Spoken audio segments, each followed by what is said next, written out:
Okay. Top 4 reasons why people most often leave the company. ZS is a great place to work, but the beauty of being an ex-employee is that I can very openly tell you the good and more importantly the bad parts of working in any company. Also, another reason why you should consider subscribing to this channel, I don't know, you tell me. Don't forget to like and subscribe.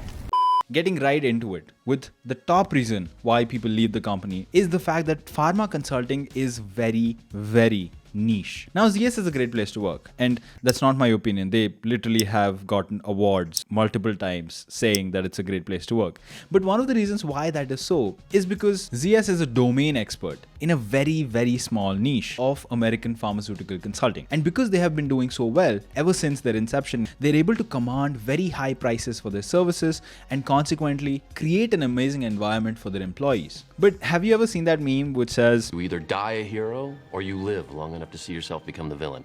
That's kind of apt here because ZS is so good at what it does that if you stay in it for too long, you're typecasted as just being a pharma consultant. Now I really feel Aloknath.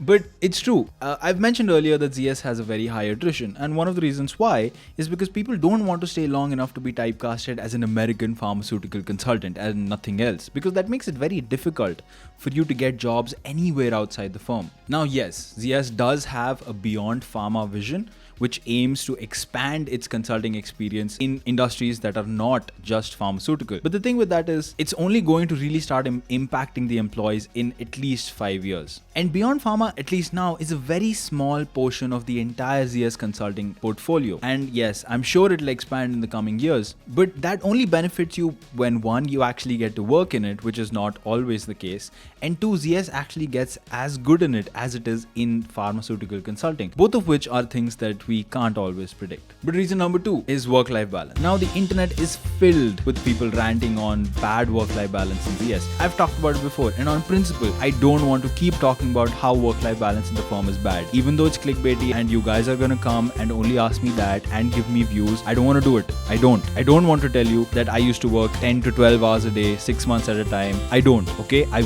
won't keep on beating on that drum, okay? I won't. But the work-life balance is bad. This brings me to reason number 3. And this is Decision Analyst Associate specific. PA from the outside seems to be the most analytics heavy track in the firm, of course, barring data science. But the truth is, oftentimes DAs are put into projects like market research or other related fields that are not particularly analytics heavy, at least when compared with the other non-MR work that ZS does. MR and areas related to MR, for people who don't know, is essentially creating surveys and collecting data from people and then analyzing it to find patterns, tailor customized recommendations for the clients. Now, I know you might say, "Oh, Adil, you said we don't have analytics, but now you again said that we do have Look, calm down. What I mean is, compared to any of the non-MR work that ZS does that often involves Python, R, and SQL, MR work can be quite mundane, and honestly, the most analytics that you have is oftentimes just Excel or other skills that are not particularly useful or transferable outside of ZS. This brings me to my 4th reason. Proprietary software. Now, ZS uses a lot of in-house proprietary software. To be honest, it's really cool to work with. But the thing with trying to become an expert in these in-house softwares is that it only helps when you actually stay in-house for a long time. Now, often associates and associate consultants are made to get well versed with these platforms, which makes sense since they are actually the execution layer in the firm. But it's essentially investing a significant portion of your time into something that you may not even be doing in a year or two. And often, since it's only the A's and the AC's that work on these softwares, and both of those levels have possibly the highest attrition within the company, it often becomes very painstaking to learn these skills because the people that are experts in them keep leaving the firm. So ZS, if you're watching this video, maybe consider making these softwares open source or at least start licensing them to other companies, which will greatly help in creating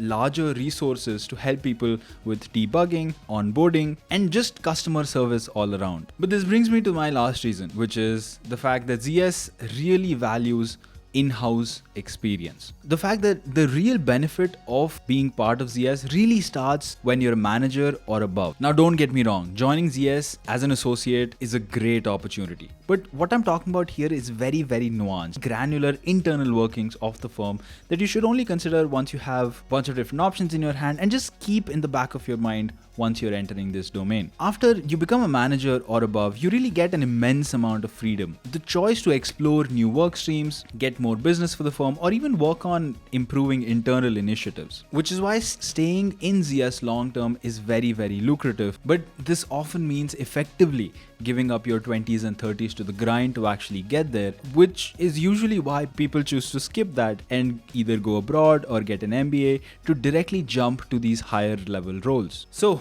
there you go. Those are the top 5 reasons why people most often leave the company. If you found this video insightful, do consider subscribing to the channel, because I make videos on my time at ZS and management consulting every Saturday at 10 AM. And if you didn't, I'll settle for a like. This is the 4th video in that series of videos about everything ZS and management consulting. If you're on my channel, I'm Adil Verma, an ex-ZS associate who worked in the firm for 3 years before leaving to become a creator full-time. I also have a podcast that simplifies the behind the scenes of health and wealth, talking to interesting people who are experts in their domain. My latest episode was with Ananta, who's a 21-year-old YouTube strategist from Mumbai that earns thousands of dollars just helping people make YouTube thumbnails and titles. Isn't that insane? You can check it out on the link above. I also make vlogs documenting my journey becoming successful as a creator. I will link it all below. And you can also check me out on LinkedIn, because I talk every day about being a consultant turned creator. That's it for today's video. I'll see you in the next one. Gyan Batao, Gyan Badao. Peace.